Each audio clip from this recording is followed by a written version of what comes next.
I went up to the attic today. The air was full of dust. It smelled like old wood and thyme. The light from the small window was weak. I could see dust dancing in the air. It had been a long time since I came here. This house once belonged to my grandparents.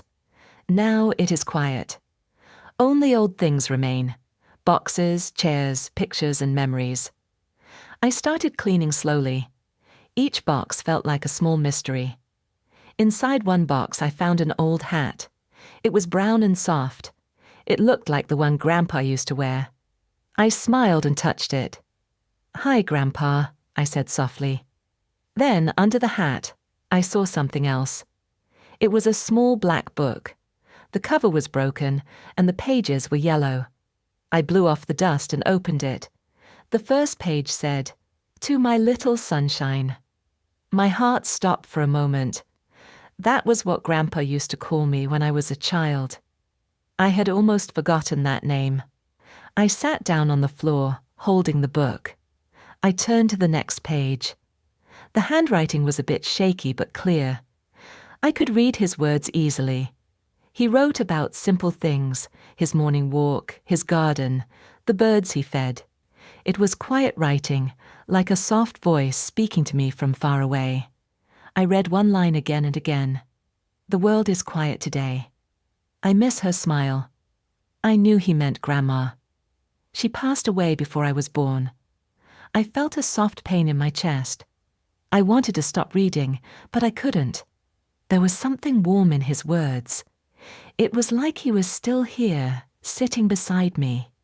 I closed the diary for a moment and looked around the attic. The light touched old photo frames. One photo showed Grandpa and Grandma standing by a river. They looked so young, so happy. I smiled at them. "You look good together," I whispered. Then I looked back at the diary. It felt heavy in my hands, but not because of its weight. It was heavy with time, with memories, with love. I didn't know why I had never seen it before. Maybe he hid it here. Maybe he wanted me to find it one day. I ran my hand over the old paper. "Grandpa," I said softly, "why did you write this?" The attic was silent. Only the sound of the wind came through the window. I put the diary on my lap and looked out at the sky. The sun was low and the clouds were gold. It was peaceful, just like his words. I didn't plan to stay long, but I stayed until evening. The diary felt alive, like it was waiting for me. Before I went down, I held it close to my chest. "I will read you again tomorrow," I said. It felt strange, but also right, like I had just opened a door to the past. As I left the attic, the last light of the day touched the cover of the diary. It glowed a little in the soft sun. I looked back once more and whispered, "Good night, Grandpa." The next morning I made a cup of tea and went back to the attic. The air was still cold, but the sunlight felt softer today. I sat down in the same spot and opened Grandpa's diary again. The pages made a small sound as I turned them. I stopped at a page that looked a little newer, maybe written years later. His handwriting was stronger here. He wrote, "Today I met her." I smiled. I knew this "her" must be Grandma. My heart warmed a little.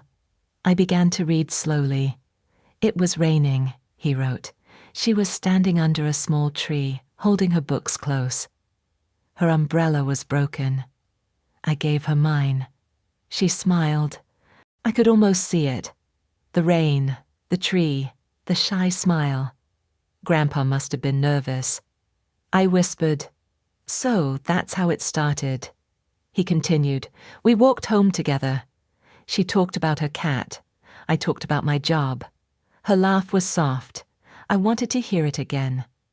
I felt my lips curve into a smile. It was strange to read about my grandparents as young people.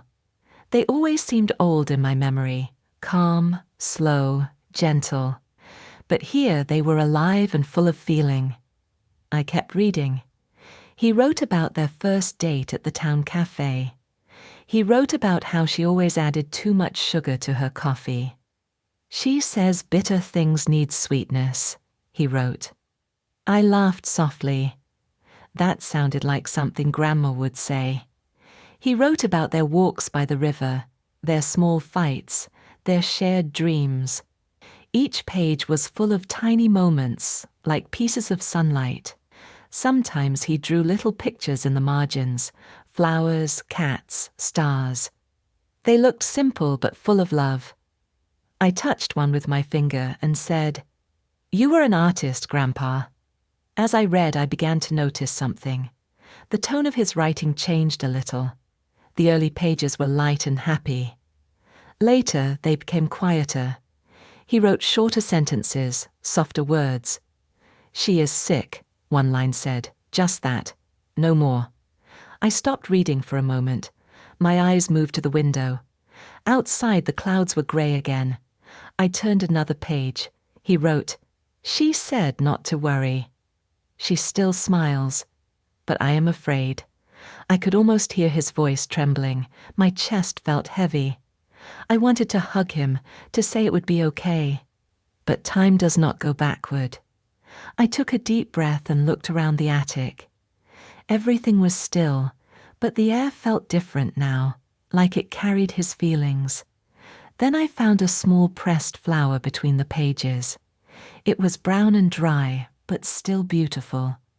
I held it carefully in my palm. Maybe Grandma had given it to him. I placed it on the window frame where the sunlight touched it. For a moment, it glowed golden. I whispered, "You two really loved each other, didn't you?" No one answered, but I felt warmth in my heart. When I closed the diary, I realized I was smiling again. The sadness was still there, but it felt gentle now, like a soft song. I picked up the diary and said quietly, "Thank you, Grandpa. I didn't know your story was so beautiful." The pages fluttered in the breeze, as if answering me. I laughed a little. Then I closed the attic window and looked at the old photo of them again. They were standing by the river, holding hands. I looked at them and said, "You still make me believe in love." The next day, I woke up early. I could not stop thinking about Grandpa and Grandma. Their story felt like a movie that I didn't want to end. I went back to the attic with a blanket and a cup of tea. The morning light was soft and grey. I opened the diary again. This time the words looked different. The lines were stronger, darker. Something heavy was coming. He wrote, "There is news of war." Just 4 words. But they hit me hard. He continued, "Men must go. I have to join." She cried when I told her. I tried to smile, but I could not. I stopped reading for a moment. The attic was quiet, but my heart was loud. I imagined Grandpa, young and scared, holding Grandma's hand. I could almost hear her saying, "Please come back." He wrote, "She gave me a photo of us. I will keep it in my pocket. I promise to come back for her." Those words, "I promise to come back," stayed in my head. I read them again and again. The next few pages were harder to read. The ink was lighter, the words smaller.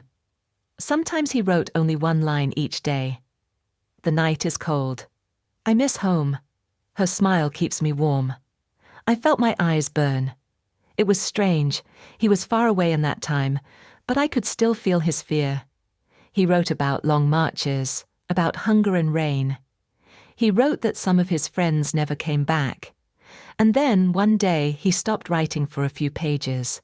The next entry said, "I was hurt, but I'm alive." I put my hand over my mouth. I didn't know he had been injured in the war. No one in my family ever told me that. He wrote, "The doctor says I will walk again. I think of her every day. I want to go home. I want to see her by the river." I could almost see him sitting in a tent, writing slowly, thinking of Grandma. The paper under my fingers felt warm, even though it was old. Then I reached a page that broke my heart.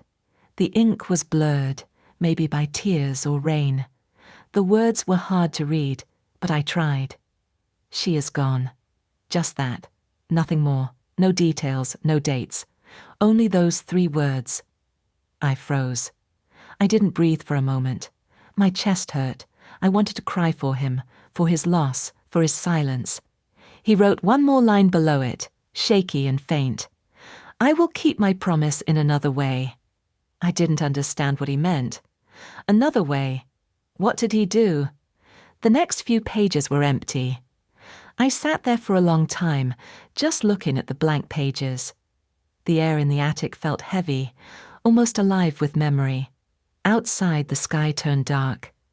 I felt cold, but I didn't move. Finally, I whispered, "Grandpa, what happened next?" Of course, no one answered. Only the wind touched the pages. I closed the diary slowly and held it close to my chest. My hands were shaking. This was not just a diary anymore. It was his heart. It was his pain. Before I went downstairs, I turned back once more. The attic was quiet, but I felt something new. A deep wish to know the rest of his story. I looked at the diary and said softly, "I will find out, Grandpa." I promised too. I could not sleep that night. Grandpa's words stayed in my mind. I will keep my promise in another way. What did he mean? I had to know. The next morning, I went back to the attic again. The sun was bright this time. The light made the dust shine like tiny stars. I sat down and opened the diary again. The last pages were empty, just as I had seen before. But then I noticed something strange. The back cover looked a little thicker. I touched it and felt a small bump under the paper. My heart started to beat fast. I carefully pulled the back page away. There was a small envelope hidden inside. It was old and yellow, but my name was on it. To Lily. I froze. How could this be? Grandpa had passed away when I was only 5. Did he really write this for me? My hands were shaking as I opened it. Inside was one piece of paper, folded neatly. I opened it slowly, afraid it might fall apart. The handwriting was the same, soft and careful. It said, "My dear Lily, if you find this one day, it means you are old enough to understand. I want to tell you something I could not say before. I once made a promise to someone I loved. I could not keep it the way I wanted to. But I found another promise to make, to live, to smile, and to love again. Your grandmother taught me that love never ends. It only changes shape. When she left, I felt lost. But then I saw you. You were small, but your eyes were bright. You looked at me and smiled, and I knew. She had given me a new reason to live. So, my sunshine, I wrote this diary for you. One day I hoped you would find it. And when you do, please remember, you are never alone. I am still with you, in every light, in every quiet morning. With all my love, Grandpa." I couldn't hold back my tears. They fell on the paper, but I didn't care. It felt like Grandpa was talking to me right now, like his voice was soft in the air. I looked around the attic. The sunlight was brighter now, touching the old wood and boxes. The place that once felt heavy now felt full of warmth. I held the letter to my chest. "Thank you, Grandpa," I whispered. "You did come back, in your own way." I sat there for a long time, thinking about how love can travel through time, how a simple letter could fill an empty heart. I looked at the diary again. It wasn't just a book of memories. It was a bridge, from his world to mine. Before I left, I placed the letter back inside the diary, carefully, like it was something alive. I smiled through my tears. When I stood up, I felt different, lighter, warmer, stronger. I whispered, "I understand now, Grandpa. You kept your promise." The attic was silent, but I thought I heard something soft. Maybe the sound of a quiet laugh, or maybe it was just the wind. Either way, I smiled and whispered back, "I love you too." The next day, the sky was clear and blue. The rain from last night had stopped. The world felt quiet, clean and new. I went back to the attic one last time.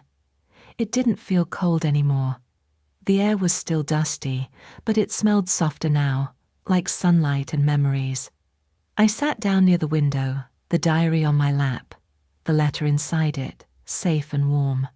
I opened to the last blank page. The pages before were full of Grandpa's words, his thoughts, his love, his pain.